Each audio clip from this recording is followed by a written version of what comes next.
All right, folks, welcome back to another episode of Bear's Guide to a 5.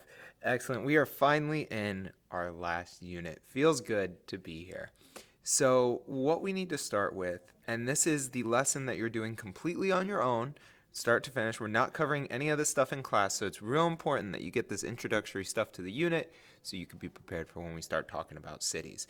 So, this unit is all about cities. This is it, bringing everything together that we have learned to get to this point, to talk about urban development, to talk about where countries are today. So the goal for this is to find what it means to be a city and the spatial distribution of those cities. So when we ask the question, what makes a city? That's really tough because we can identify this thing, we know what it's like, but we have to put words to it, right? So that's what we're going to explore today. Now, as I mentioned, we're almost there. This is the final unit. We are almost done. 4 videos in this unit to get through. So I think we could do it. So defining a city. There's 2 definitions. Definition 1 says an agglomerated settlement whose inhabitants are primarily engaged in non-agricultural activities. So great. We have a human settlement where we have different services or industries clustered together to take advantage of site and situation factors. Or 2, a population cluster having a continuous built-up area with a population of 5,000 people. Now this one doesn't really talk about what they do, but it's just talking about a built area that has at least 5,000 people. So what do both these definitions have in common? They include people inside, people in size. They include contiguousness, that means connected, and then goods and services. So we know in a city there has to be a certain amount of people, it has to be a certain size, it all has to be connected, and they have to be doing some types of providing some type of goods and services. So governments determine the legal minimum size of cities, but then we ask the question like how many governments exist, and it's a ton. So this makes it even more confusing. Because city is a complex term. At the end of it, we can't really define what a city means. It's more of we have to be able to identify the idea of a city. But 2 basic ways to define it, we could say it's based on the structure or the functionality, what it's doing. Because we know in cities they're not going to be too concerned with agricultural activities, they're going to be more concerned with secondary and tertiary employment, talking about manufacturing things or providing services. Now, just to look at, something a little familiar with us, the Tampa Bay area, if we look at Hillsborough County, really the only cities in Tampa are like the city of Tampa and the city of Temple Terrace. I don't know if New Tampa is counted, but or Thununasassa, but the rest of it, all the other stuff, that's just unincorporated Hillsborough County. So when we talk about the city of Tampa, we are literally talking about that red shaded area, and that's it. Everything else out of it just doesn't count. Now we have some quick vocab words we got to go through, talking about an urbanized area, what we're really focused on in this unit. This is the central city and its surrounding built-up suburbs. Going to talk a lot about the suburbs.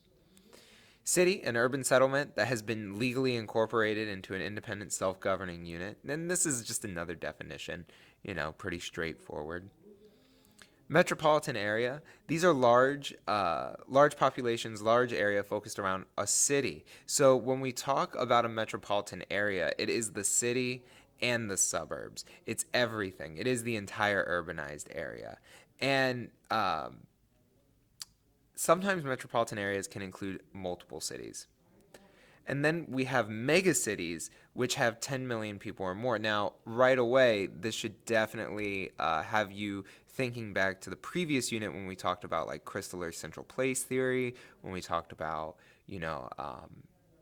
a rank size rule and the primate city rule. Now, these megacities that have over 10 million people or more, obviously they're going to be more common in the developing world because we know the developing world is going through population growth or rapid population growth right now. But that doesn't mean we can't label megacities as other types of cities because they can also be primate cities. Megacities could be world cities. So there are a couple definitions or ways that we can describe cities based on its population relative to the population of other cities. And we have megacities all around the world. Like Mexico City is one that you see on your screen, and we know that's a primate city, so it's a perfect example. Tokyo is a primate city, but it's also a megacity, and it's a world city. So it's like all 3, right? New York is a megacity and a world city, but it's not a primate city. So, you should try and use these vocab words when identifying these cities and countries and just seeing it in another way, the graduated symbol map. So, on the topic of megacities, does more developed mean more urban? And I really want you to take some time to pause and reflect on that before I continue.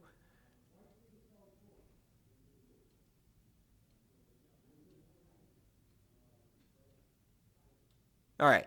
And no, it doesn't. More developed doesn't mean more urban because the United States is a more developed country. Europe is more developed than the rest of the world. So we asked what's the trend in those areas, and it's moving out to the suburbs. They're not building up the urbanized area anymore. We're not putting more into our cities. I mean, we're renovating them and making them nicer and stuff like that. But really, where everyone's going in the developed world is the suburbs. So we're not urbanizing more. Now, can we do it? The objective for this was to explain why city is a complex term and illustrate the spatial distribution of world cities. So now you have this exercise. So go ahead and pause the video here and write the questions and answers in your notebook. You have the chart here to work off of. It's 3 questions. And I'm going to check it when you come into class and we'll go over it. Make sure that if you have any questions after this to write them down in your notebook or write them in your notes today, so you could talk about them in class. As always, this was Bear's Guide to a 5. Go ahead and hit that like button and make sure to subscribe so you know when new videos drop so you can stay ahead of your work. Until next time.